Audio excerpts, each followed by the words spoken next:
tudo bem? Neste vídeo vamos falar sobre os contextos, que é um dos principais pilares da inteligência artificial do fluxograma do chatbot. Para relembrar, é a partir de um contexto que o bot é capaz de entender a necessidade do cliente e executar as ações corretas para cada tipo de situação. Assim como na vida real, situações iguais podem ter resultados diferentes em contextos diferentes. Sendo assim, o contexto pode conter uma ou mais ações ligadas a ele. Vamos criar então um novo contexto. Temos aqui um fluxograma de chatbot de exemplo. Esse fluxo ele tem um menu inicial com duas opções de atendimento, comercial e financeiro. No nosso exemplo, criamos um contexto para tratar a primeira opção, a primeira resposta esperada, que é o atendimento comercial. Então, criamos um contexto chamado falar com comercial. Vamos agora criar um contexto para caso o cliente deseje falar com o setor financeiro.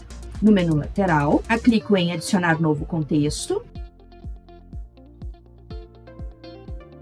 Clico em gravar. Para conectar o contexto, eu clico no contexto e arrasto até a ação ou reação onde eu desejo conectá-lo. Os contextos também possuem propriedades a serem configuradas. Vamos entender um pouquinho das propriedades desse contexto chamado menu 1. No menu 1, eu posso renomear a descrição de um contexto. Então, eu chamei ele de menu 1, agora vou chamar de menu inicial.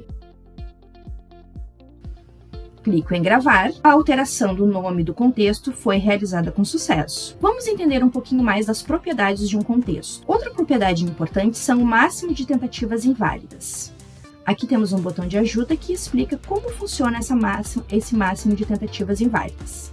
Quantidade máxima de mensagens recebidas do cliente que não se encaixa em nenhuma resposta esperada. Após este limite, o bot direcionará automaticamente para o contexto de transbordo.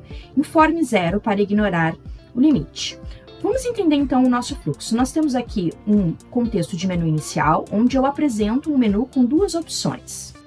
Vamos imaginar que o humano não respondeu nenhuma das opções válidas, não respondeu nem comercial nem financeiro e enviou uma outra resposta.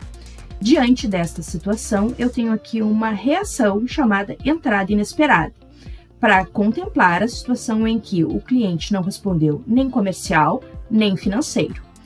Então, eu tenho uma entrada inesperada e vou tratar esse contexto de entrada inesperada, criando um contexto de resposta inválida. O bot vai enviar uma mensagem para o cliente dizendo que não entendeu a resposta e solicitando que seja digitado novamente uma das opções. E eu tenho aqui uma ação de jump que vai saltar novamente para aquele menu que foi configurado, para que, nesse ciclo, o menu seja novamente repetido. Então, vamos configurar para que ele repita o menu inicial. Na ação jump, eu digo que o novo contexto que ele vai saltar é para o menu inicial. Bom, então vamos entender esse ciclo de atendimento. O bot apresentou um menu inicial com as duas opções de atendimento. O humano não respondeu nenhuma das opções. Ele vai cair numa entrada inesperada, enviando uma mensagem de resposta inválida e vai só repetir novamente a pergunta do menu. Nesse processo de repetição, a gente pode definir quantas vezes esse ciclo vai acontecer. Então, clicando no contexto, a gente configura as propriedades de máximo de tentativas inválidas. Então, eu vou dizer que esse menu vai ser repetido somente 3 vezes. Configurando o máximo de tentativas inválidas, eu preciso dizer para o meu bot para onde que ele deve saltar se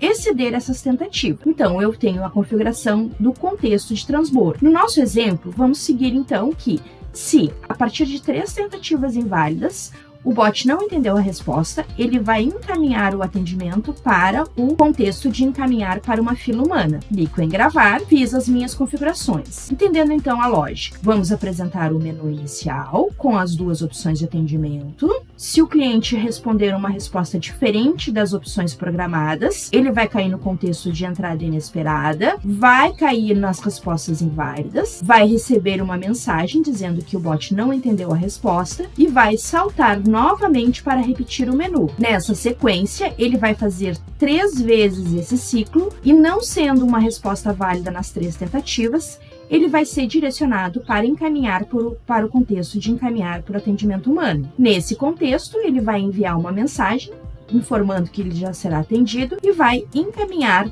para uma fila humana. Pronto! Agora você já sabe como configurar as propriedades de um contexto.